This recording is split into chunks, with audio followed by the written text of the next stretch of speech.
Manila and in the Philippines, the capital of the Philippines, and then go into China after that, southern China and northern Vietnam again.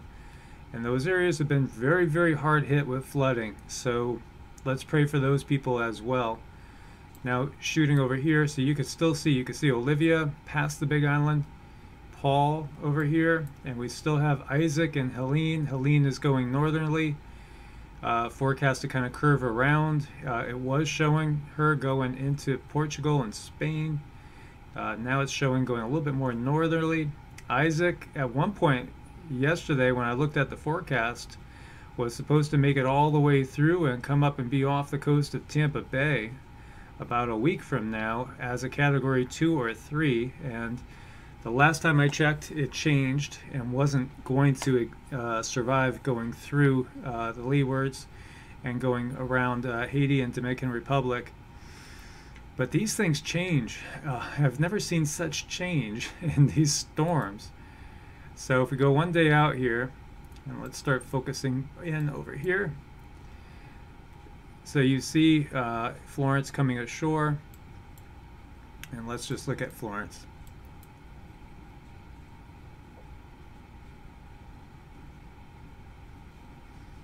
In between Wilmington and Jacksonville.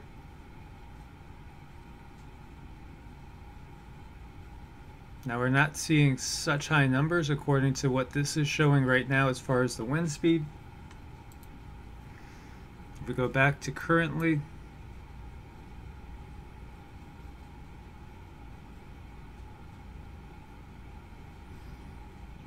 you know, it's definitely decreased as far as the wind speed.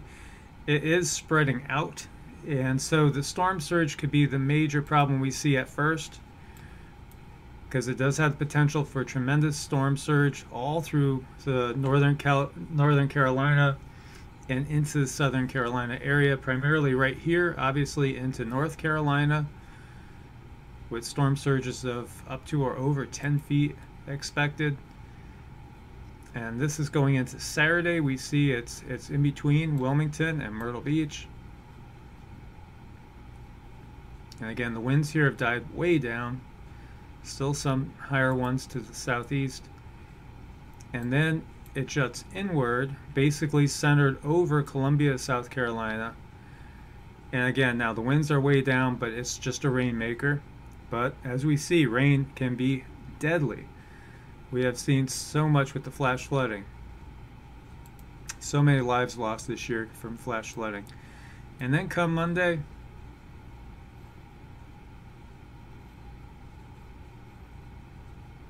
basically centered just south of Ohio, up in Kentucky. And again, a rainmaker.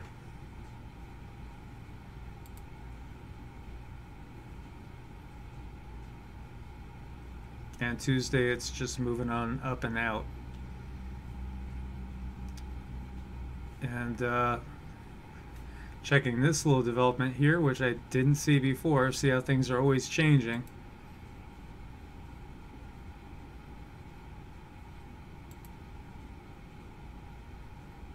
And that apparently is not going to be anything there.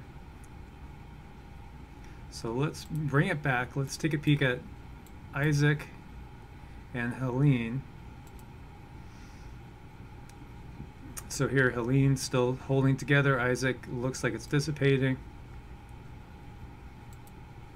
And basically gone. So this is different than it was at 1 a.m. last night when I looked at it. And it was basically showing Isaac surviving, coming a little bit farther north, coming through here, and then being over here as a category 2 to 3. So, you know, this is changing all the time so rapidly. We definitely have to keep an eye on it, because it may change again. So right now, currently, all eyes are on Florence, and if you're over in Asia, all eyes are on Manghut. And speaking of that, It is a super typhoon. It is packing winds of 130 miles an hour. It's going to cause devastation with floods, landslides, and huge waves as it barrels towards the Philippines and China. Category 4, so it's stronger than Florence. And this is an area that has been hammered already a lot this year. So it's saturated. You know there's gonna be terrible flooding. We've seen such devastation from these storms. Typhoon Jebi, with Japan. I mean, oh my God, the devastation we have seen has been incredible this year. So they're saying that up to 43.3 million people could be affected by this storm in the Philippines and southern China. Could have tremendous storm surge. It's going to pass within 50 miles of Hong Kong, 100 miles of Macau on Sunday. And we see the path right here. Highest winds could reach 136 miles per hour. And it's already caused widespread devastation going through the Marshall Islands and Guam.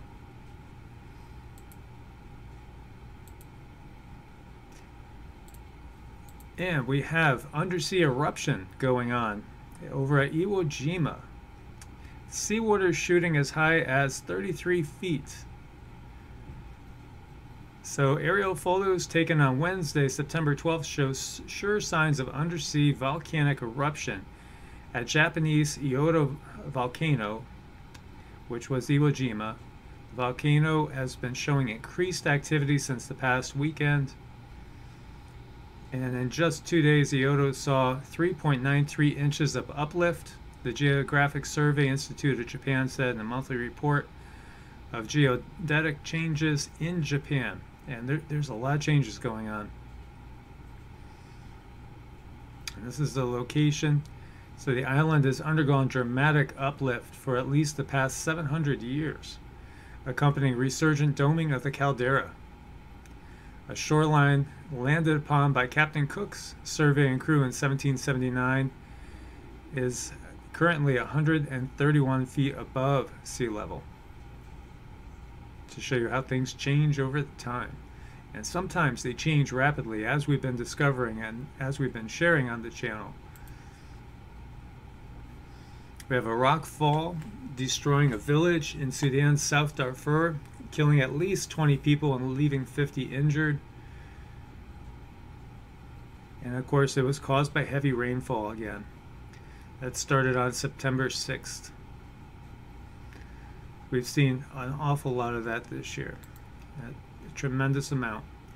So new research, elevated CO2 alleviates the effects of drought on lemon trees. An Israeli research team of 7 scientists examined the interactive effects of elevated atmospheric CO2 concentrations in drought on lemon trees. Over a 4-month period, they exposed 1-year saplings to one of 3 CO2 regimens, 400, 650, or 800 parts per million, and 2 watering cycles, adequate water and drought. The results indicate that under adequate water conditions, the CO2-enriched trees had greater rates of photosynthesis than those in ambient air, averaging 18 and 33% higher in the 650 and 850 parts per million treatments, respectively. Under drought conditions, trees in all CO2 treatments exhibited a negative carbon balance, although the balance was only about half as negative under elevated CO2 as compared to control. So what is more, following the drought period and upon rewatering, the authors report that photosynthesis recovered in all trees, but more so in trees grown under elevated CO2. So as we know, CO2 is actually, it's tree food. That's what it is. So there's 2 Farmers' Almanacs, as we see here, the old Farmer's Almanac and the Farmer's Almanac. And so they have very, very different outlooks on what the year is going to bring.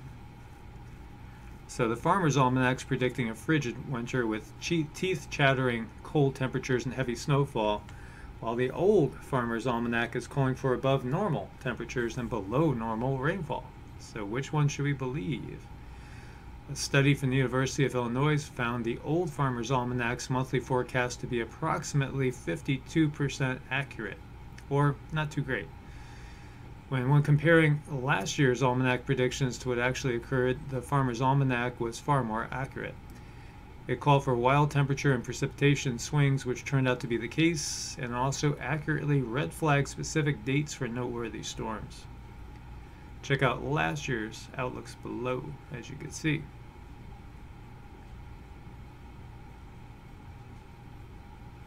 The old Farmer's Almanac states we derive our weather forecasts from a secret formula that was devised by the founder of this almanac, Robert B. Thomas, in 1792. It makes weather predictions through a combination of animal signals, chicken bones, pig spleens, and other weather lore.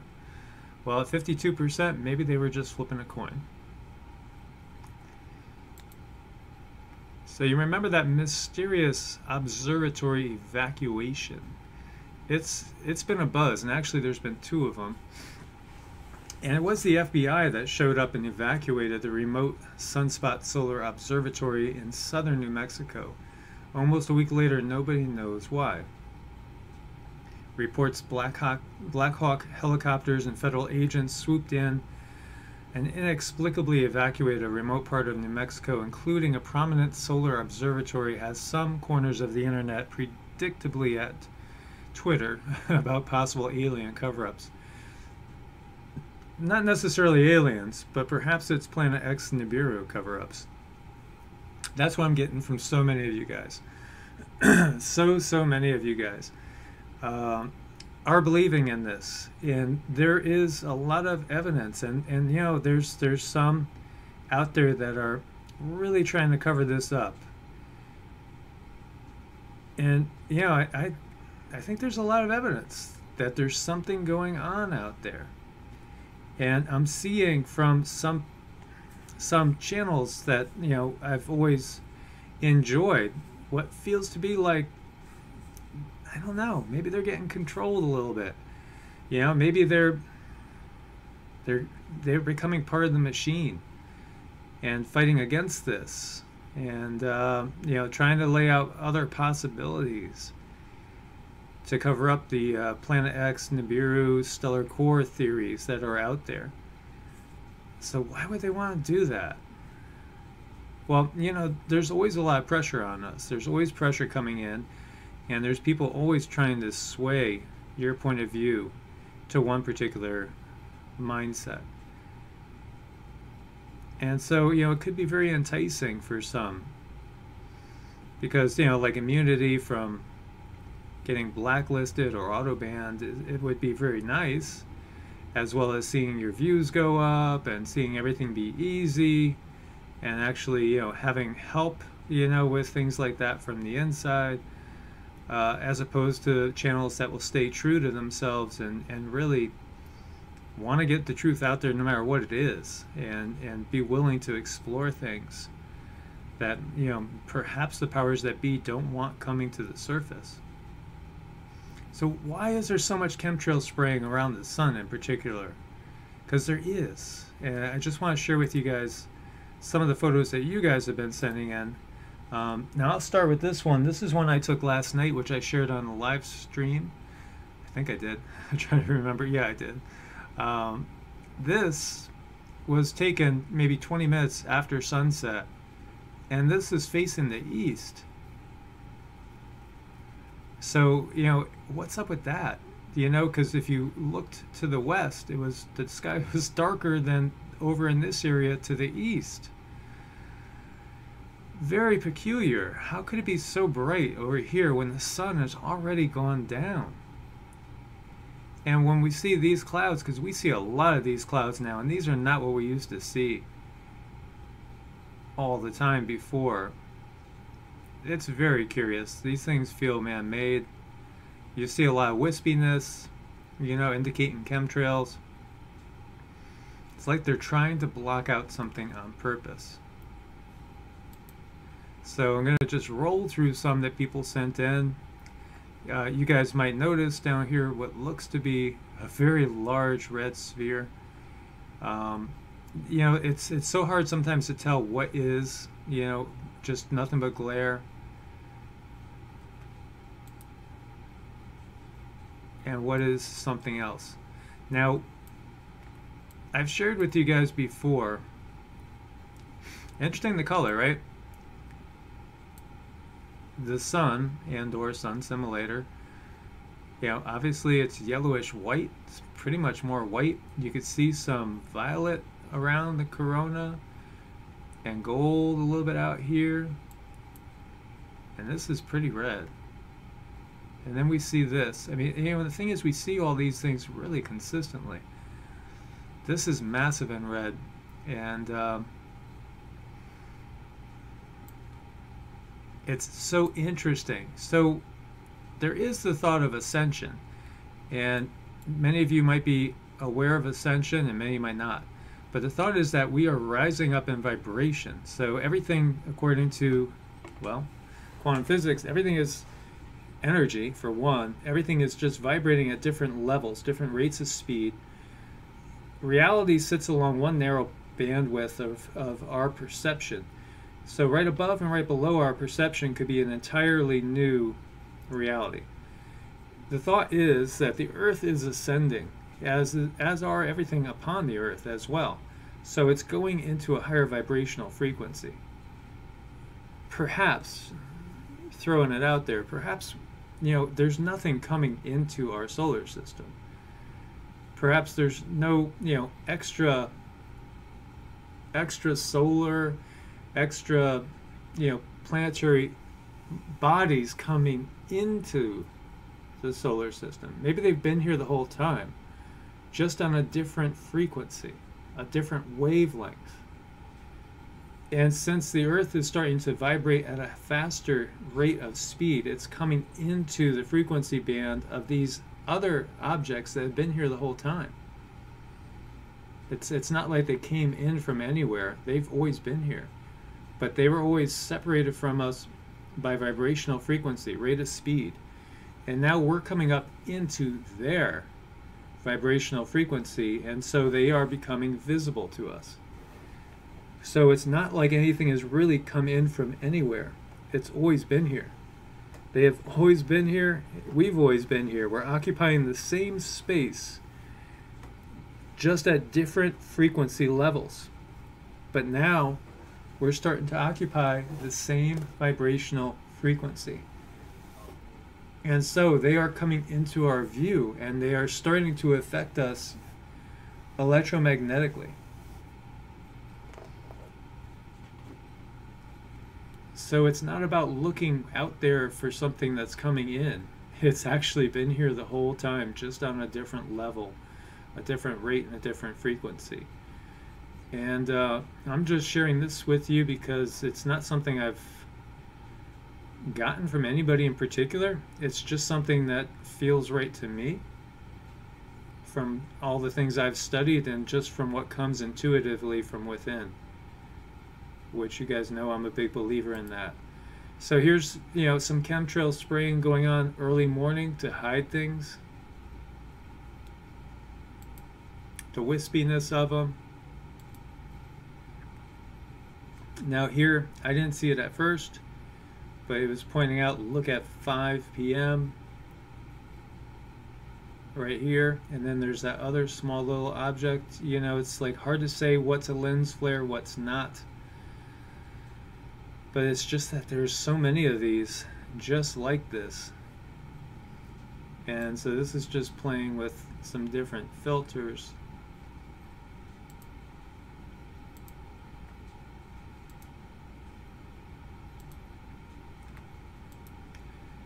I think it's pretty obvious there's something going on. Oh look, it's Zeke. That's curious. I didn't know we had a filter named Zeke. That's awesome.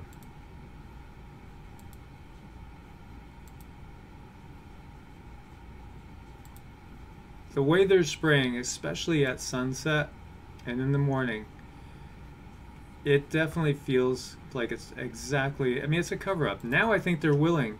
And this is a photo of the moon with some object over here that seemed to have a tail on it. That's what the subscriber was saying. And they didn't know what it was. Now we have some of them willing to admit to geoengineering. They just don't want to admit that there's anything out there.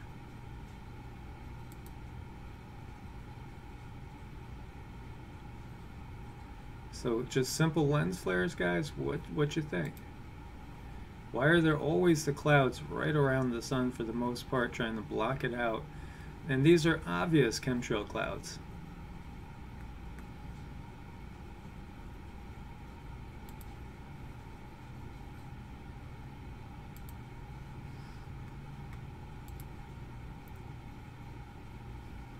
And there was one more I thought we had here.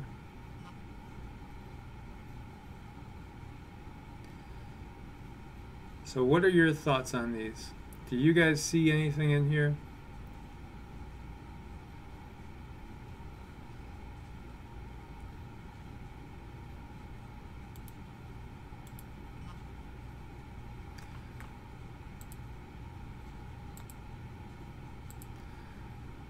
Is it all just lens flares, or is there actually something to this? And you know, I am getting so many photos from so many of you. You know, like, how could you have this with this type of light way after the sun goes down? It just doesn't seem logical. Now this was also sent in by a viewer. And the sun is over here and the sun is setting. And this is from an FAA advisory, you know, weather cam. And there you have that comes by after. Now honestly, I was one that, you know, I would see these things and I would say, yeah, it's just some sort of glare. Just some sort of glare. But now, I don't know, you know, because I'm seeing them so consistent all the time. So consistent. I just don't know now. I'm starting to really wonder. And of course we know of Shipton and all those prophecies, Wormwood, so many of them. So I'm curious. My curiosity is definitely piqued. So we have a U.S. destroyer arriving in the Mediterranean as Syrian tensions rise. And we know Vostok 18's been going on. This one's carrying up to, or we have up to 200 Tomahawks ready for use on a strike on Syria. Russia warns that the jihadist groups in Idlib are planning a fake chemical attack as a pretext so the U.S. can launch a strike. You know, sharing yesterday, so many people are telling me of military activity going on in the country, in the U.S. Militias, you know, in Florida, in Pennsylvania, Maryland. I'm trying to think of some of the other ones where people were telling me. In Florida, actually seeing in the middle of nowhere facilities with Russian alphabet stuff on them, you know, Russian lettering, Russian signs, kind of very weird. There's a lot of strange stuff going on, and a lot of people are feeling very tense that something else is going on even besides the earth changes, something different. And so we have an earliest known drawing found on a rock in a South African cave, and this is 73,000 years old, and they're looking at it as some sort of native art from Homo sapiens, and it would be the oldest one we have, which, you know, I think it's interesting in that I believe we've had really advanced civilizations on here that were probably more advanced than we are now, 73,000 years ago or so. And so every time we see some of this and it keeps pushing civilization back, to me it feels like it's just, you know, they're just giving us a tiny little token, but it's still so far from the truth and from reality of what is the real history of mankind. Banned drugs found in your meat. Factory farmed chicken's been identified as the food responsible for the greatest number of foodborne illnesses, thanks to the presence of pathogenic bacteria, many of which are resistant to antibiotics. Now testing reveals chicken and other meats may be containing drugs that are banned for use in food animals. And this is reported by Consumer Reports. Drugs like keptamine, you know, I'm not going to go into the names, but you watch your food source. You know, arsenic as well, as in chicken. Arsenic they found in high quantities in a lot of chicken. Honestly, even when you see stuff that's organic, you remember that list we were showing you with glyphosate in them, basically Roundup in stuff that was organic, tons of organic, quote unquote, items having Roundup in it. That's horrible. This is horrible. You can't even trust organic stuff. It's horrible. Obviously, they pump these animals up with steroids, antibiotics, and many other things as well. But the problem is that this has made it into our water. All the drugs made it into the runoff. It's recycled into the water. The animals are consuming it, and so are we. And that's the bottom line. So you got to know your water supply as well. Yeah, so it's more than just the chlorine and the fluoride in the water. And of course, we are overly medicated as a society. It's done on purpose. And there's so many people that are just addicted to drugs and painkillers and all sorts of negative substances that are going to basically drag us down in so many different ways. So these concerns start with how poultry, cattle, and pigs are raised in the country, and they include questions about how the federal government tests for meat from these animals and how it investigates and enforces potential violations. Department of Agriculture's Food Safety and Inspection Service is the agency responsible for ensuring the safety of American meat supply. The FSIS test data in question came to light during discovery in a lawsuit against Sanderson Farms, brought by the Organic Consumers Association, Friends of the Earth, and Center for Food Safety. The plaintiffs claim Sanderson Farms falsely advertises its chicken as 100% natural as the company feeds its chicken antibiotics. Sanderson Farms is also facing a class action lawsuit by investors who charged the company with making materially false and misleading statements regarding the company's business, operational, and compliance policies. According to the complaint, Sanderson has been engaged in price fixing, which is a violation of antitrust laws, and revenues during the 3 years in question were therefore the result of illegal conduct. Through the Freedom of Information Act requests, OCA, Friends of the Earth, and Center for Food Safety obtained FSIS testing data showing the presence of a large number of drugs that are strictly prohibited for use in beef, poultry, and/or pork production. Other meat samples were found to contain drugs that, while not banned, must be eliminated from the animal's system before it can be slaughtered, according to Consumer Reports, which reviewed the data. The samples came from producers large and small and included meat destined for supermarkets, restaurants, hospitals, schools, and elsewhere. Yet FSIS officials have taken little, if any, action based on the data. When asked to explain why not, Esteban at the FSIS said the samples didn't meet several criteria used by the agency to decide when a sample requires follow-up testing. For example, he said that some of the results came from tests that have never been validated for certain animals or drugs. And perhaps that's done on purpose as well. And he said in many cases the results were below a level the agency considers worrisome. The agency subsequently released a second set of data that it says reflected test results after those criteria had been applied and made the initial results invalid. In a written response, an agency spokesperson said reporting preliminary unconfirmed data will be misleading as the data does not represent any public health risk to consumers. So why is the FIS ignoring its own test rules? And one Consumer Reports safety scientist is James E. Rogers, PhD. Rogers was a microbiologist at the FSIS for 13 years before joining Consumer Reports as Director of Food Safety Research and Testing. According to Rogers, these results are credible enough that you would expect the government to take warning signs seriously.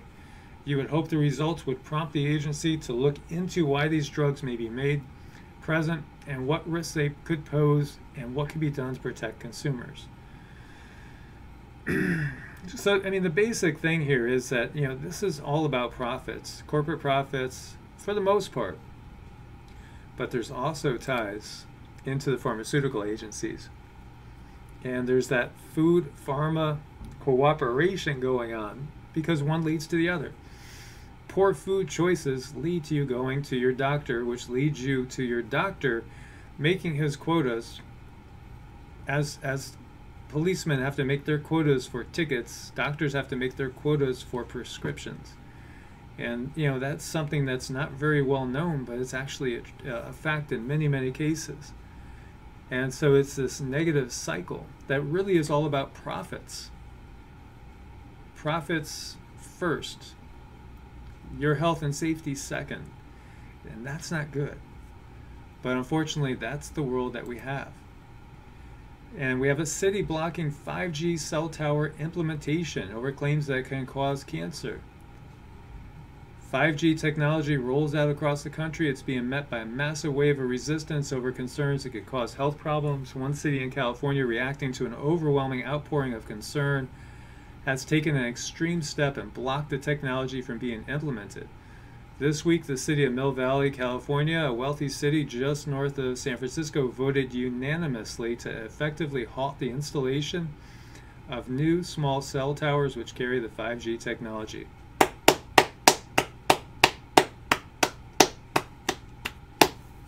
Very good. We should all clap for them. I mean, this is what it takes. You know, it takes doing it at a local level, at a small level, but one city, one town at a time. And, you know, of course, the people that are behind the big corporations, they're going to fight this tooth and nail because, you know, they have to make extra money so that they can pay for their yachts, you know, and things like that. And so they're going to fight this tooth and nail and say it's not going to affect you in any way, shape, or form. But do you really believe them? You know, getting away and getting into the mountains, one of the things I noticed the most was the lack of all this electromagnetic buzz that we are so infected with when you live in more of a suburban city setting. And it's just so obvious when you get out into nature and there's nothing around there. It feels so damn good. It's so peaceful. It's so tranquil. And, you know, it really, there is, again, everything is frequency and vibration. So you have all these frequencies going through your body. They're disrupting things. They are affecting you in many ways. So this is definitely a bravo, and we need to clap for them that they made this happen. And so Mill Valley residents cited multiple studies which claim that experts have found evidence that cell phone radiation can cause cancer. The town of 14,000 now joins several other towns who blocked the installation of 5G over health concerns. Before Mill Valley blocked 5G, other municipalities in California, such as Marin County and San Anselmo, passed similar ordinances. Similar movements to block 5G have taken place